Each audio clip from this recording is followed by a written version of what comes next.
The Wild West. Just saying those words brings images to mind, doesn't it? Rugged cowboys, dusty towns, and high noon shootouts. It's a powerful picture, one we've seen in countless movies and TV shows.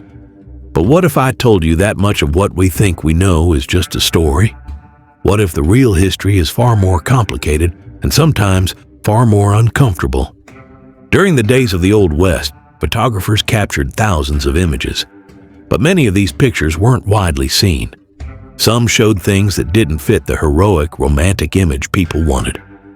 Others were changed or simply ignored. These photos were, in a way, hidden from us. They were kept out of sight for many reasons. Maybe they showed the harsh truth of life, the poverty, or the violence. Maybe they challenged the myths we believed, like the idea of a lawless land, or that all cowboys looked a certain way, and sometimes they just got lost to time. Today, we're going to pull back the curtain. We're going to look at 21 of these hidden or banned Wild West photos. Each one tells a story that might surprise you, a story that adds a new layer to our understanding of this iconic time in American history. If you enjoy exploring the real history behind the legends, make sure to hit that like button, subscribe to our channel, and ring the notification bell so you don't miss our next journey into the past. Now, let's saddle up and look at the West they tried to hide. Number 1. Edward S. Curtis in a Piegan Lodge. We start with a famous photographer, Edward S. Curtis. He spent decades documenting Native American life, believing he was capturing a vanishing race. This photo, in a Piegan Lodge, shows Little Plume and his son, Yellow Kidney. It looks like a timeless scene, full of traditional items. But what's hidden? Curtis changed the picture. The original photo, taken on a glass plate, had a modern alarm clock sitting right there on the floor between the two men. Curtis didn't want that. He wanted an image of a pure, untouched past, so he ordered the clock removed before making the prints. If you look closely at the final picture, you might even see a little blur where the clock used to be. This reveals how Curtis and others sometimes hid the reality that Native Americans were living in the modern world, adapting and using new things. He wanted a romantic idea, not the real picture. Number 2. Solomon D. Butcher. Settlers taking the law in their own hands. This next image by Solomon D. Butcher looks like it captures a real moment of drama. Homesteaders cutting a rancher's fence during the range wars. It seems to show the conflict over land that was so common back then. But the hidden truth here is that the whole scene was faked. These desperados were actually local settlers Butcher talked into posing for him. And those wire cutters they're holding? They were made of wood. Butcher knew these fence disputes were important, but since he couldn't photograph a real one, he just created one. It shows how photographers didn't just record history. Sometimes they shaped it, creating images that looked real but weren't, hiding the fact that they were staged. Number 3. The carrying of firearms strictly prohibited sign. Think of Dodge City, Kansas. You probably picture a town where everyone carried a gun, ready for a fight. But look at this photo. Right there on Front Street is a big sign that says, "The carrying of firearms strictly prohibited." This picture hides the truth in plain sight. The reality it shows, that even the wildest towns had gun control, goes against the popular Hollywood myth. We've been so captivated by the idea of a lawless frontier that we've often overlooked or downplayed the real efforts these towns made to keep the peace. Many towns, like Dodge City, Tombstone, and Deadwood, required people to check their guns when they came to town. It reveals a West that was often trying very hard to be orderly and safe. Number 4. Judge Roy Bean, the law west of the Pecos. Here we see Judge Roy Bean, a legendary figure, holding court inside his saloon, the Jersey Lily, in Langtree, Texas. He's reportedly trying a horse thief. The building was both a bar and a courthouse, and often Bean was the only law around. While Judge Bean is famous, this photo hides just how strange and informal justice could be on the frontier. It wasn't always about stoic lawmen and proper courtrooms. This picture shows the raw, practical, and maybe even questionable way the law was applied in remote places. It's a real look at what the law west of the Pecos actually meant, a system shaped by its environment and its unique administrator. Number 5. The David Hilton family and their pump organ. Solomon D. Butcher took this photo too. It shows the David Hilton family outside their sod house in Nebraska. What's hidden here is the story behind it. Mrs. Hilton and her daughter were embarrassed to be photographed in front of their house of dirt. They didn't want folks back east to see how tough things were. But they were incredibly proud of their new pump organ, a symbol of culture. So they insisted Butcher take the picture with the organ outside, even though it was a huge effort to move it. The photo hides their own desire to present a better image, showing their pride and their hopes for a more civilized life, even amidst hardship. It reveals the human side of pioneer life, their struggles, their pride, and their worries about what others thought. Number 6. Mountain of Bison Skulls. This is one of the most haunting images from the West. It shows a massive pile, a mountain, made entirely of bison skulls, outside the Michigan Carbon Works in 1892. These bones weren't just left over from hunting. They were collected from the plains to be turned into fertilizer, glue, and bone char. What's often hidden about this picture is the real reason for this slaughter. It wasn't just about hides and bones. It was a deliberate strategy. The bison herds, once numbering in the tens of millions, were nearly wiped out to clear land for railroads and cattle, and most importantly, to destroy the way of life for the Plains Native Americans. It was a way to force them onto reservations by taking away their main source of food and shelter. This photo isn't just about waste, it's a chilling monument to ecological destruction used as a tool of conquest. Number 7. Scene of Custer's last stand 1 year later. The Battle of the Little Bighorn is steeped in myth, often focusing on the figure of General Custer. But this photo, taken about a year after the battle, shows a very different picture. We see a desolate landscape with a pile of bones, likely from horses and maybe soldiers, scattered on the ground. Images like this, showing the grim, decaying reality of a battlefield, were much less common than heroic paintings. This photo hides the glory and instead shows the stark, unsettling truth of death and decay.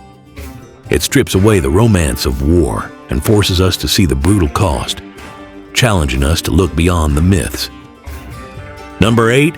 General Crook's Starvation March. We often think of military campaigns in the West as tales of strength and success, but this 1876 photo by S.J. Morrow tells a different story. It shows soldiers with General George Crook's expedition loading flour onto a pack mule during what the caption calls a starvation march.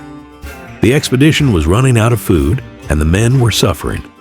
This kind of image, showing military vulnerability and failure, was often hidden or downplayed in favor of more triumphant stories. It reveals the immense challenges and brutal conditions faced by soldiers. It shows that conquering the West was an incredibly hard and costly process, even for the U.S. Army. Number 9. Chinese railroad workers. The Transcontinental Railroad was a massive achievement, but who built it? This photo by Alfred A. Hart shows Chinese laborers working on a tough section of the Central Pacific Line. Thousands of Chinese immigrants did this back-breaking, dangerous work, yet their contribution was largely hidden. The famous photo celebrating the railroad's completion barely shows any Chinese workers. They were essential, but because of racism and their status as immigrants, they were pushed to the sidelines of the story. This photo helps bring their vital role back into the light, showing the multicultural workforce that truly built the railroad. Number 10. A Native American and an African American cowboy. What does a cowboy look like? If you think of a white man, you're missing a big part of the picture. This photo from around 1865 shows a Native American man and an African American man, both dressed as cowboys. Images like this were hidden because they didn't fit the stereotype. In reality, the first cowboys were often Mexican vaqueros. Native Americans were skilled riders, and many African Americans freed from slavery had experience with cattle and made up a large part of the workforce, some say up to 25%. This photo challenges the whitewashed myth and reveals the true diversity of the American cowboy. Number 11. Nat Love, Deadwood Dick. Here's another face that breaks the mold, Nat Love, also known as Deadwood Dick. Born into slavery, he became a famous black cowboy, ranch hand, and rodeo performer. He even wrote an autobiography, but like many black cowboys, his story was largely hidden from the mainstream narrative. The image of the cowboy became strongly associated with white Americans, and the contributions of men like Nat Love were often ignored due to racial prejudice. His photo and story help us reclaim this important part of black history on the frontier. Number 12. Stagecoach Mary Fields. Meet Mary Fields. Born into slavery, she became the first African-American woman to work as a star route mail carrier in Montana. She was over 6 feet tall, known for her strength, reliability, and personality. She reportedly loved cigars and carried guns. Her story was hidden because she defied every stereotype. An African-American woman in a tough, dangerous, male-dominated job. She didn't fit into the neat boxes people expected. Her image was overlooked because it was exceptional. Her life shows the incredible resilience and barrier-breaking spirit of women, especially black women, in the West. Number 13. Evelyn Cameron branding a calf. This photo shows Evelyn Cameron, a British immigrant to Montana, doing a job usually reserved for men, branding a calf. Cameron was not only a rancher, but also a photographer who documented the real lives of pioneer women. Images like this, showing women doing hard, masculine ranch work, were hidden because they didn't fit the usual picture of women as homemakers or school marms. Cameron wanted to show the truth about women's contributions. This photo reveals the crucial physical roles women played in making ranches and homesteads succeed, challenging the myth of the passive frontier woman. Number 14. African Americans picking cotton in Oklahoma. We usually associate cotton picking with the South, but this photo from Oklahoma around 1897 shows African American men, women, and children doing this hard labor in the West. This side of the Western economy is often hidden in popular stories that focus on cowboys and miners. It shows a less romantic reality for many black people on the frontier, highlighting that their experiences were diverse and often involved tough agricultural work, sometimes in systems that looked a lot like those back south. It broadens our understanding of black life in the West. Number 15. Makah Tribe. Heading to the hop fields. Here we see a group of Makah Native Americans in Washington Territory around 1890. They are on their way to work in the hop fields. This photo is hidden because it shows Native Americans participating in the wage labor economy. We often see them depicted only in traditional settings or in conflict, but not often as workers adapting to the new economic world brought by settlers. This image reveals their resilience and their strategies for survival and adaptation during a time of great change. Number 16. Tom Torlino, before Carlisle School. This is Tom Torlino, a Navajo man, when he arrived at the Carlisle Indian Industrial School in 1882. He's in traditional clothing with long hair. The school took these before photos as propaganda to show how they civilized Native children. The school's motto was "Kill the Indian and save the man." What was hidden was the immense cultural loss and force involved. The school wanted to show a savage being improved, but today we see a record of an identity about to be stripped away. They hid the trauma behind a story of success. This photo shows the U.S. government's policy of forced assimilation in action. Number 17. Tom Torlino after Carlisle School. And here is Tom Torlino 3 years later, in 1885. He wears a uniform, his hair is short, and his traditional items are gone. His skin even looks lighter, likely due to photo manipulation to make the transformation seem more dramatic. The school saw this as a success, but hidden was the personal cost. Torlino reportedly ran away several times. What was meant to show a saved man now looks like a symbol of cultural erasure. It starkly shows the goal of these schools, to force Native people to look and act like Euro-Americans. Number 18. Geronimo and Chiricahua Apache prisoners. This 1886 photo shows a group of Chiricahua Apache men, women and children, including the famous leader Geronimo, sitting by a railroad car in Arizona. They are prisoners of war, being sent into exile in Florida after Geronimo's surrender. While Geronimo was famous, images showing his defeat and the sadness of his people were hidden because they didn't fit the triumphant story of American expansion. This photo shows the deep loss and subjugation experienced by those who resisted. It's a powerful reminder of the human cost of westward expansion, a story of an end to resistance and the start of long confinement. Number 19, Callie Campbell, 11-year-old cotton picker. Lewis Hine took this photo in Oklahoma around 1916 as part of his work to expose child labor. It shows 11-year-old Callie Campbell, who picked 75 to 125 pounds of cotton a day. She told Hine, "No, I don't like it very much." Child labor was a harsh reality, often hidden by employers. Hine often had to sneak into places to get these pictures, bringing these abuses into the light. This photo shows that even in the later days of the Western frontier, children were part of the workforce, often under terrible conditions, challenging any romantic ideas about childhood in the West. Number 20, Pisa Hedwin, Potawatomi farmer. Here we see Pisa Hedwin, a Potawatomi man on his farm in Kansas in 1877. He looks like an established farmer. This kind of image was often hidden because the common stereotype was that Native Americans were only hunters or warriors, not farmers. Pictures showing them successfully adapting to settled agriculture complicated these simple, often incorrect ideas. It shows their ability to adapt and engage with the changing world, countering the myth of the vanishing Indian. Number 21, Micklethwaite's Gallery on Wheels. Our final photo shows something different, the photographer's studio itself.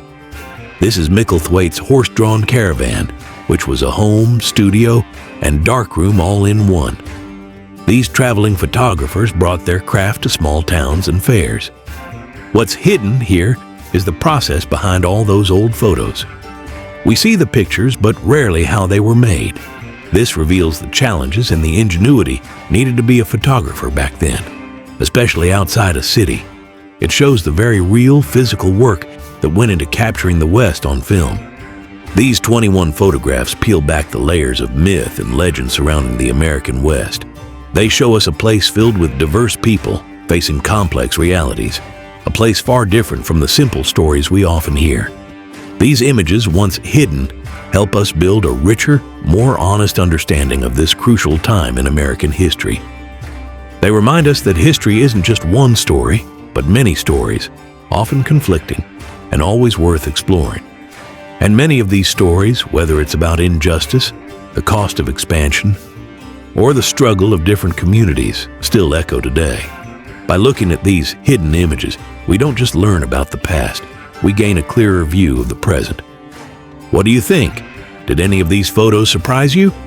Which one tells a story you think is most important for people to know? Let us know in the comments below. And if you enjoyed this look into the real Wild West, please give this video a like. And don't forget to subscribe for more hidden history. Thanks for watching.